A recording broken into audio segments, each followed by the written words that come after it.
औरत का घर। तुम्हें कितनी बार बताया है, मेरे तैयार होने से पहले मेरा नाश्ता तैयार हो जाना चाहिए। शादी के 25 सालों बाद भी मुझे क्यों बार बार एक ही बात बतानी पड़ती है। रेखा, तुम्हें क्या है, तुम तो आराम से घर पर रहोगी, मुझे काम पर जाना पड़ता है। तुम हो कि हमेशा बेवकूफ़ों जैसी हरकत करती हो। अगर तुम ये जानबूझकर करती हो तो याद रखना, मुझसे बुरा कोई नहीं होगा। आज भी रोहित का पारा चढ़ा हुआ था। इन कटु शब्दों में अपना गुस्सा उतारते हुए, गीला तौलिया कुर्सी पर फेंकते हुए रोहित गुस्से से रेखा की तरफ देखने लगा। रेखा के लिए रोहित का ये बेवजह का गुस्सा कोई नई बात नहीं थी। वो महीने में 3-4 बार ऐसे ही रेखा पर बरस पड़ता था। पहले पहले रेखा उसका विरोध किया करती थी, लेकिन जब कई सालों तक रोहित में कोई बदलाव नहीं दिखा तो रेखा ने खुद को ही बदल लिया। अब रोहित के कुछ भी कहने से रेखा को कोई फ़र्क नहीं पड़ता था। रोहित की हर बात को वो चुपचाप सिर नीचे झुकाए सुन लेती थी। शादी के पहले 5 साल तक रेखा ने पूरी कोशिश की थी कि रोहित को बदला जाए, लेकिन फालतू का गुस्सा करना और बाद में रेखा को भला बुरा कहना, ये मानो जैसे उसकी आदत बन गई थी।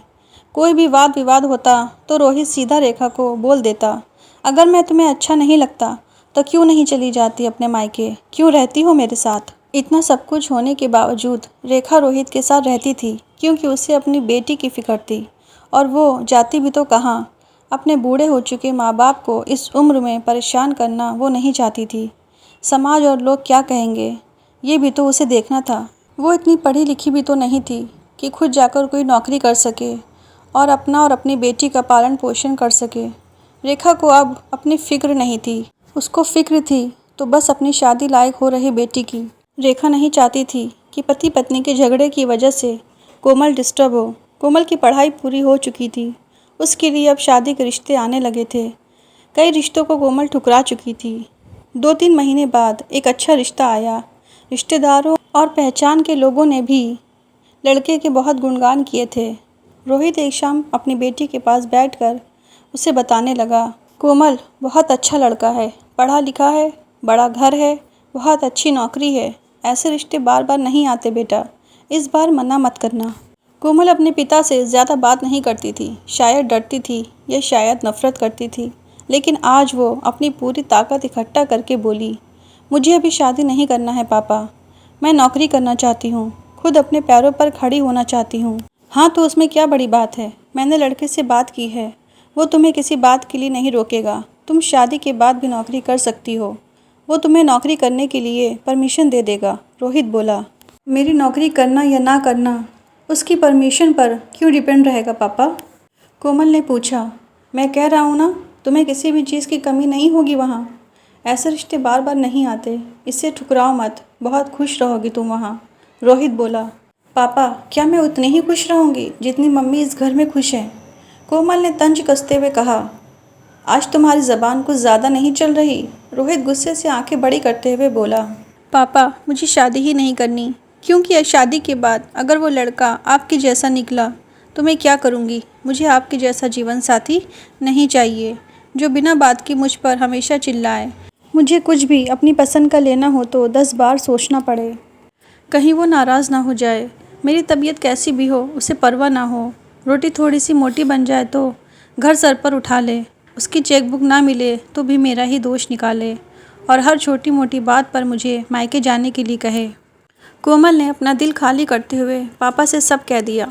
रोहित का गुस्सा 7वें आसमान पर था, लेकिन उसके मुंह से एक भी शब्द नहीं फूट रहा था। वो कोमल की बातें सुन रहा था। कोमल उतना ही बोलकर चुप नहीं हुई। आज पहली बार वो अपने पापा के सामने इतना कुछ बोल रही थी। पापा, अपनी माँ के साथ हमेशा गलत व्यवहार किया है। आप अपने ऑफिस का गुस्सा बिना सोचे समझे माँ पर उतार देते हैं, कभी इस बात की परवाह भी नहीं करते कि उन्हें कैसा लगता होगा। आपकी बातें सुन सुन के माँ ने अपना स्वाभिमान खो दिया। रोहित आज पहली बार अपने किए हुए बर्तावों को महसूस कर पा रहा था। वो इतना ही बोल पाया, जो तुम्हारा मन है वो करो, मैं तो इतना बुरा हूँ ना। कोमल ने रोहित का हाथ पकड़ा और बोली, पापा मुझे सिर्फ एक सवाल का जवाब दे दो, क्या आप चाहेंगे कि मेरा पति आपके जैसा हो? अगर आपका जवाब हाँ है तो कर दीजिए मेरा रिश्ता आज ही, और अगर ना है तो मुझे आत्मनिर्भर बनने दीजिए। रोहित कुछ भी न बोल पाया और वहाँ से चुपचाप बाहर चला गया। आज उसे रेखा के सामने जाने में शर्म आ रही थी। चलते चलते उसकी आंखों से आंसू बह रहे थे। रोहित ने आज से अपने आप को बदलने का निश्चय किया। अगले दिन से रेखा ने अपने पति में काफ़ी बदलाव देखा। वो सोचने लगी कि जो हिम्मत कोमल ने दिखाई है, वो हिम्मत अगर मैं पहले ही दिखा देती तो शायद आज परिस्थिति कुछ और होती। अब कोमल पढ़ लिख कर अच्छी नौकरी करने लगी थी और 3 साल बाद उसके लिए एक अच्छा रिश्ता आया। और इसकी विदाई पर रोहित बोला, बेटा तू हमेशा खुश रहेगी क्योंकि तेरा पति तेरे बाप जैसा नहीं है।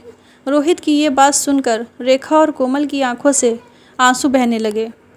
हमारे समाज में बचपन से ही लड़कियों को ये बताया जाता है कि वो पराया धन है। माँ बाप का घर तुम्हारा घर नहीं है, पति का घर ही तुम्हारा घर है।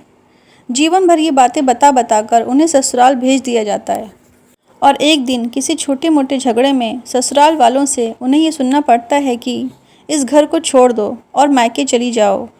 अब आप ही बताओ दोस्तों, ऐसी स्त्रियों का सच्चा घर कौन सा है? आखिरकार वो किस घर को अपना कहें? दोस्तों, इस कहानी से आपको क्या सीख मिली है हमें कमेंट सेक्शन में ज़रूर बताएं और हमारे वीडियो को लाइक और शेयर करें और चैनल पर नए हैं तो इसे सब्सक्राइब भी कर लें। कहानी सुनने के लिए धन्यवाद।